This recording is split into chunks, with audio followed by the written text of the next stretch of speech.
useful today. Thank you for calling this. The last few weeks have been dizzying, I think, for the city of Minneapolis and for the entire country. I do think that's by design. But to keep us on our toes, I think the presentations today have highlighted the slipshod nature of the work coming out of the White House at the moment. To be frank, the executive orders and some of the other things the president is doing are just full of holes. I would suggest at some point we drive a truck through those holes, but that's a conversation for another day. But what I'm also seeing from the community that's here, from the presentations that are being shown, we in Minneapolis are not dizzy. And the fact that we are here today as leadership of the city, we are not dizzy. We are doing what we've always done, which is come together in a time of difficulty for the people of our city. I wrote a letter asking leadership of the city to assess our risks, assess what might be coming from the federal level, as well as recommendations for what we can do. I think we're getting a lot of good suggestions and recommendations here today. I, like many of you, have been in daily contact with our leadership, with advocates, with one another to talk about what we can do together moving forward. And I think, and again, Madam Chair, I appreciate you bringing this meeting here together today as a result of that. And while the attempt to dizzy people might be obvious, I think it's not surprising. President Trump is doing what he said he would do on the campaign trail. He's increasing authoritarianism with disregard for and attacks on the fundaments of our democracy. I think some of the constitutional challenges that have already been raised will not be the first, are the first, but may not be the last in this administration. And history has provided a playbook to the leadership of this administration that includes scapegoating immigrants and includes scapegoating people who are not Christian, among also, attacking the media and trying to silence voters and a whole host of other things that are happening. And in the middle of all of that, in the sights of this administration, are cities, including ours. I think that's been made clear today. And we are standing strong. I know that there will be a consideration later of a council resolution and staff direction, and I appreciate those being brought forward and those being strong statements about who we are as a people and who we are as a city. And I just, I lend a voice of support to the actions that you can and will take today, and I appreciate that a lot. And I appreciate the folks who've come here today, both to witness presentations and give them, because the more information we have, the more information we share with one another, and the more actions we decide to take together, the even stronger we will be. So thank you, Madam Chair. I really appreciate this today. Thank you very much, Mayor. I'm going to ask Representative Omar if she would. I think you have to walk all the way around.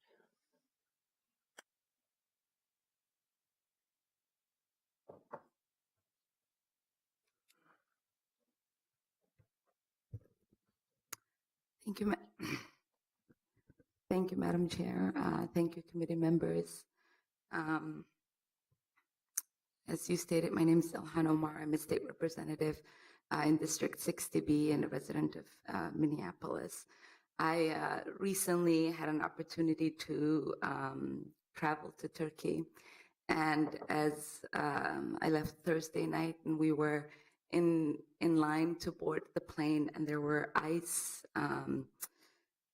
employees who were rechecking people's passports, and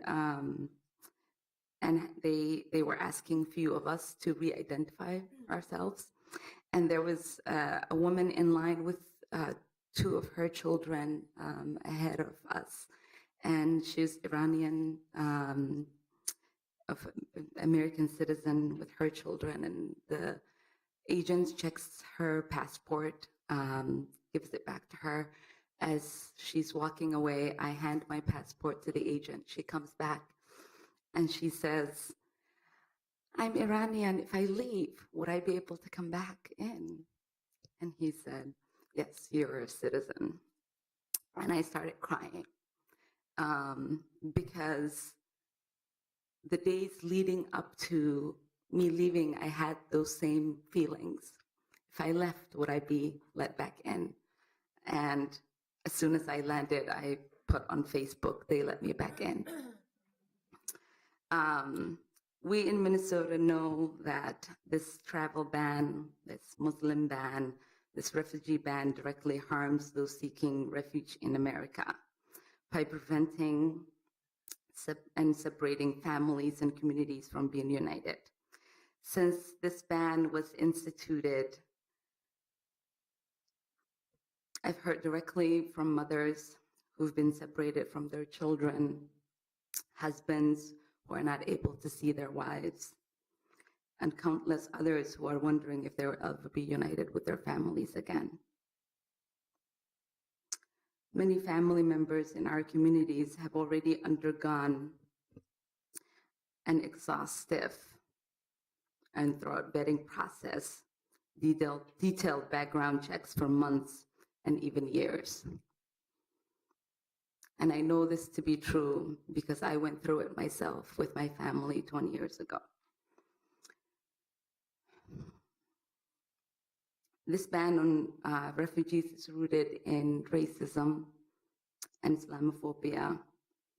It perpetuates harmful misconceptions about refugees and immigrants and people of diverse religions and backgrounds.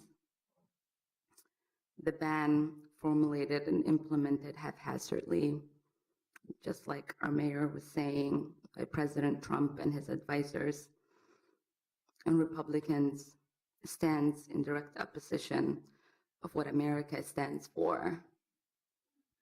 It certainly is not what we here in Minnesota stand for. This ban endangers the lives of refugees attempting to reach America and American citizens living peacefully here and around the world. It strokes hate and preys upon our fear. I commend most of the people here that are trying to educate our community members because we know fear is rooted in ignorance and we must root it out.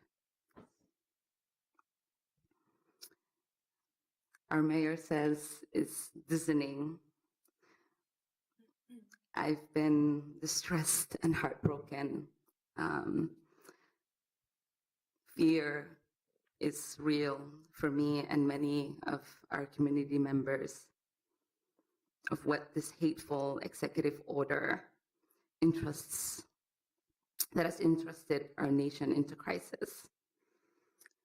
We must no longer think of ourselves as leaders unless we are willing to stand up and march in the streets with those that are struggling. So many Americans are taking to the streets to protest this executive action. So many of our leaders around this country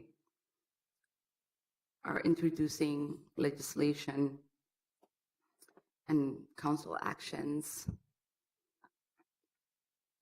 What I'm urging my colleagues at the Capitol is for us to do the same.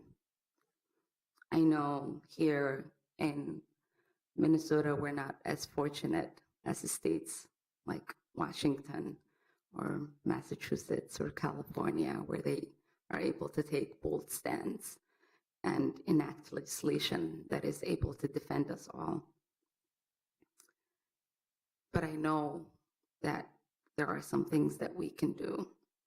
My colleague, Senator Scott Dibble, has authored a resolution, and Representative Hornstein and myself will be doing one in the House. And I know that Senator Patricia Torres-Ray, myself, and others are looking at what we can have our governor do to protect those that are citizens and those that are seeking to be citizens of this nation in our state. I join our mayor in asking you all to do all that you can do that is within your powers. And I join all of you here in raising our voices and saying that refugee families like myself believe in our democracy, believe in our systems. We make great contributions. And I'm excited to learn that just last year, 1,400 Somali refugees arrived in Minnesota, joining their families that have already been here. And 3,000 other refugees from 25 nations have also joined us. I know that in Minnesota, there is 45,000 businesses that are owned by immigrants. And we are making great economic contributions. I also know that we are the face and the vitality of this state and of this nation. I know many people say this is a nation of immigrants. And we say that not because we want to not acknowledge the indigenous people's land that we are all inhabiting, or that we forget those that didn't choose to come here but came in slave ships chained. But we know that people of your ancestors and the ancestors of Donald Trump were also immigrants. And as much as they've contributed, we are here to also contribute. So I thank you.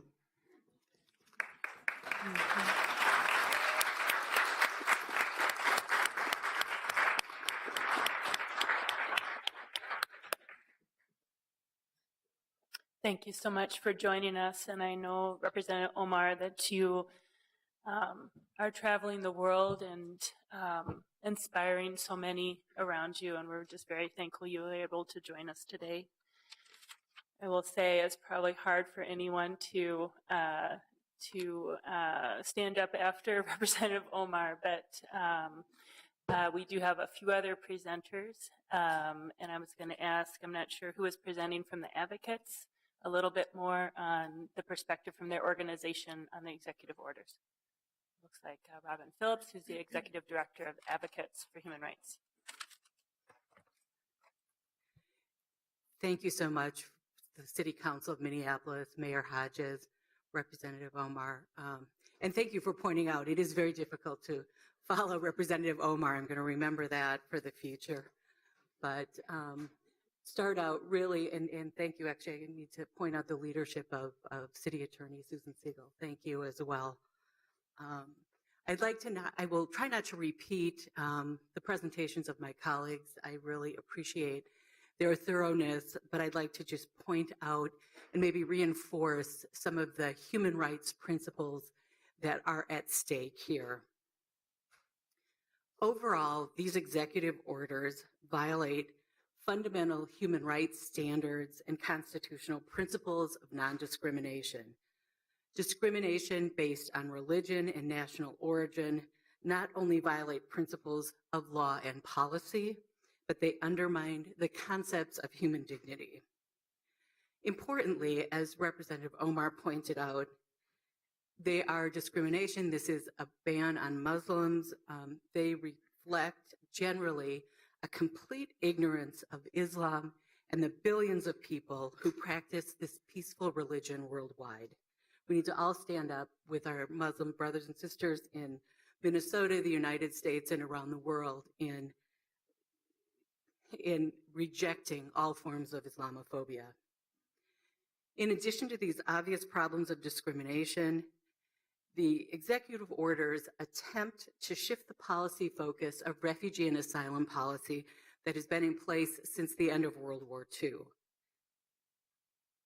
They are focusing, as John Keller pointed out, on looking at benefits to the United States rather than the vulnerabilities and protection required of individuals seeking asylum, and rejecting family unification as a fundamental underpinning of this policy. And it's important to note that this standard is outside of the legal authority set by Congress. And these orders are creating fear and panic in our clients and in the community, and the impact affects far beyond the 7 countries named in the order. They are increasing detention, they're shifting important and really limited resources to the borders. People who are already waiting years are looking at even longer delays for their asylum claims. The increased enforcement will also have a global impact. I will keep this short and close in citing UN human rights experts who issued a press release from Geneva on February 1st, first focusing on how this shutting down of immigration and refugees is in contravention of the U.S. commitments under its international human rights treaties, and then pointing out, now close, saying, quoting from the press release, "In the midst of the world's greatest migration crisis since World War II, this is a significant setback for those who are obviously in need of international protection.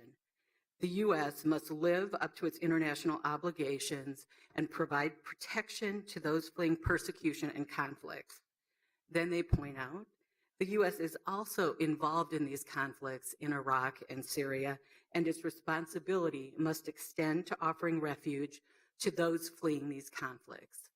So thank you for your time today, and thank you for your significant leadership, both in Minnesota and in the United States. Thank you, Ms. Phillips.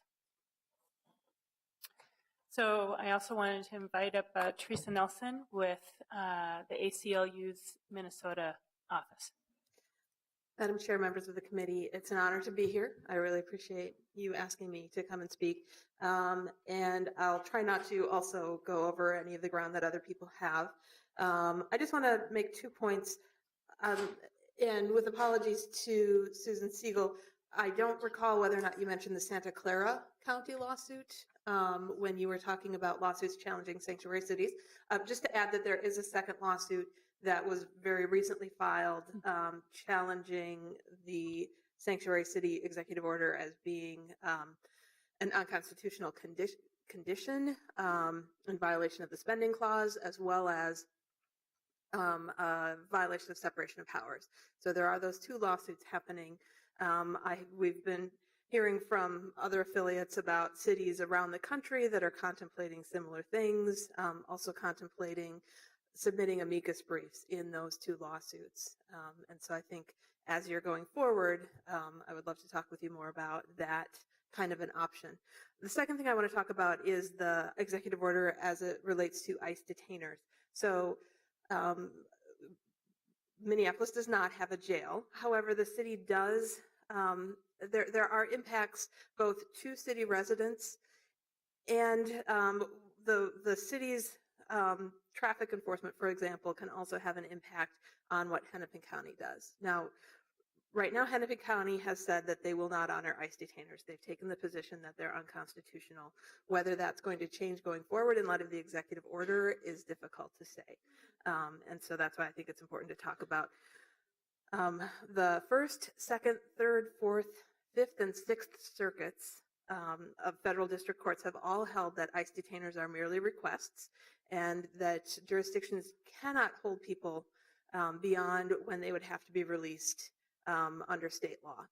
Despite this, there are some jurisdictions in Minnesota that do still continue to honor ICE detainers.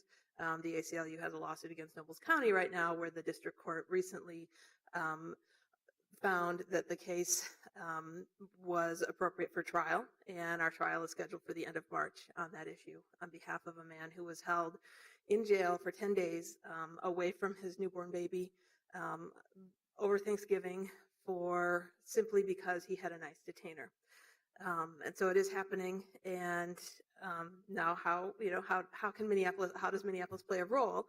One of the things that we hear a lot for a lot of jurisdictions is that police will often pull people over for no reason other than the registered owner of a vehicle is unlicensed. And so they're not enforcing any traffic violations that they've seen, simply an inference that the driver is likely unlicensed. And that is, given that people who are undocumented often drive without licenses, I'm not advocating that that's okay, but given that fact, a lot of people get scooped into the criminal justice system in that process. And what we hear is that, that happens in Minneapolis quite a bit. It happens in other jurisdictions. And once you are in that system, once you're booked into jail, your fingerprints go to ICE. ICE issues a detainer if they think that you're somebody who is deportable, and that process kind of spirals out of control. And so that is something that you to be cognizant of. I want to applaud the city as well for looking at this issue, for exhibiting concern, and for the policies that you have that are designed to protect the relationship between the police and all of our communities. Thank you. Thank you very much, and thank you for joining us. And we have one final speaker, and we are really honored to welcome Jelani Hussein, who's the Executive Director of the Council on American Islamic Relations for Minnesota. Thank you so much. Mayors, commissioners, thank you for having me in the committee. My esteemed colleagues and activists and all of those who showed up today to be here, thank you for being here. I'll try to keep my comments as brief as possible. First and foremost, the Council on American Islamic Relations, or CARE Minnesota, is part of a national, largest American Muslim civil liberty organization, both advocacy and promoting justice. We have 35 chapters across the United States.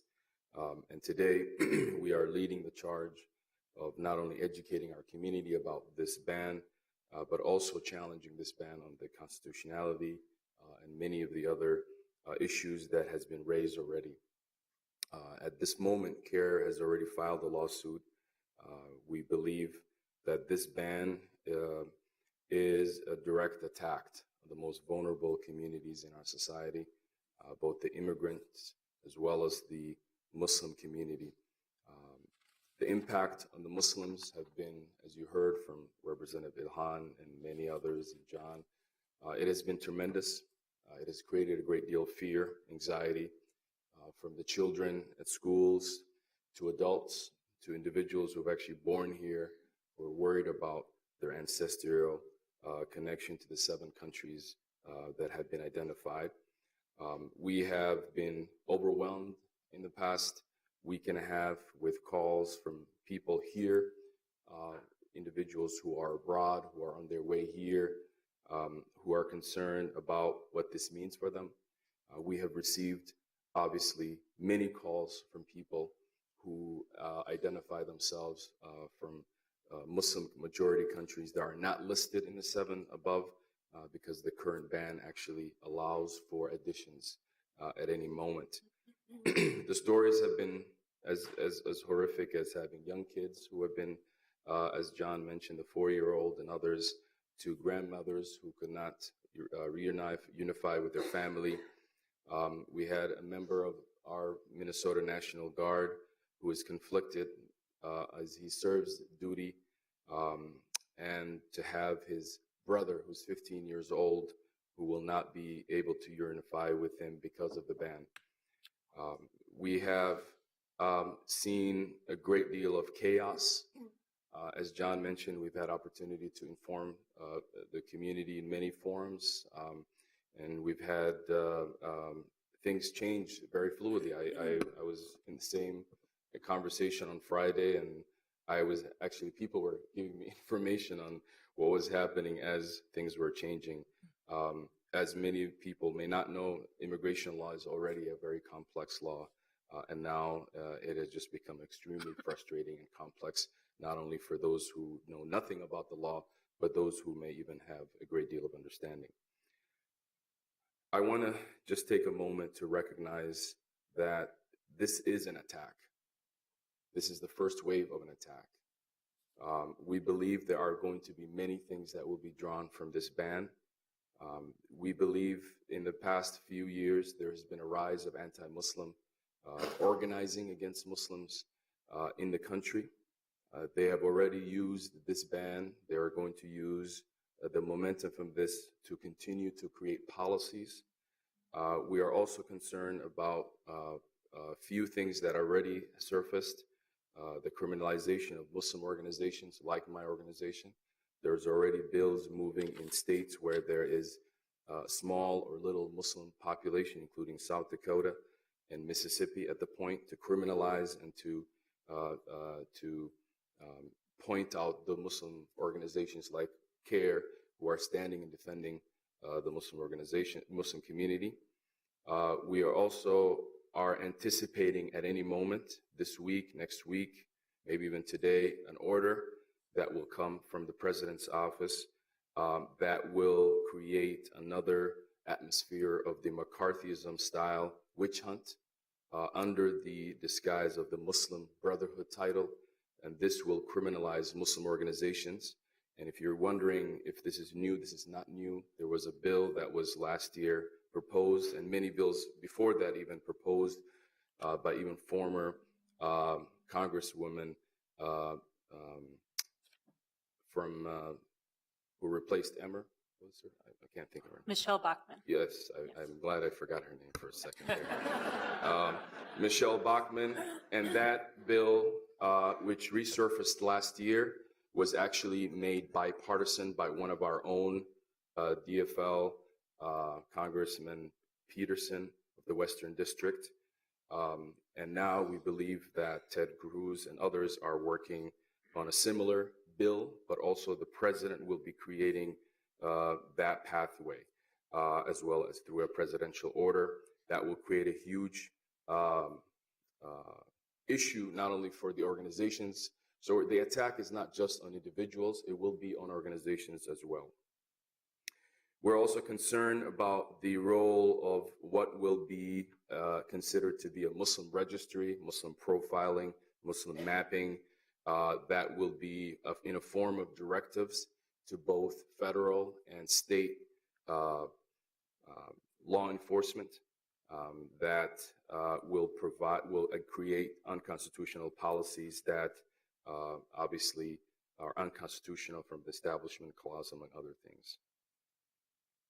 So this ban, as difficult it has been, I think we have also seen a tremendous and overwhelming support from this committee, from this council members, as well as the mayor from the city of Minneapolis, from faith leaders across the state of Minnesota and across the country, from the most esteemed civil rights and social liberty organizations, from individuals who have no affiliation to any organizations, who have not only showed up at protests, but have shared their frustrations in many ways possible, who have stood up to resist. And this, as difficult time it is, but it's also time to recognize that our nation is coming together. And in this process, I urge the city of Minneapolis and the many of the organizations to work toward building those bridges of those individuals who have been misled that this ban will actually make us safe. In contrary, it will actually give our enemies the propaganda tools they need to continue to recruit. Finally, I want to provide a few recommendations for the city of Minneapolis. Number one, I think with the fact that we don't know exactly what more presidential orders may come, anything that will create another chaos to possibly have some sort of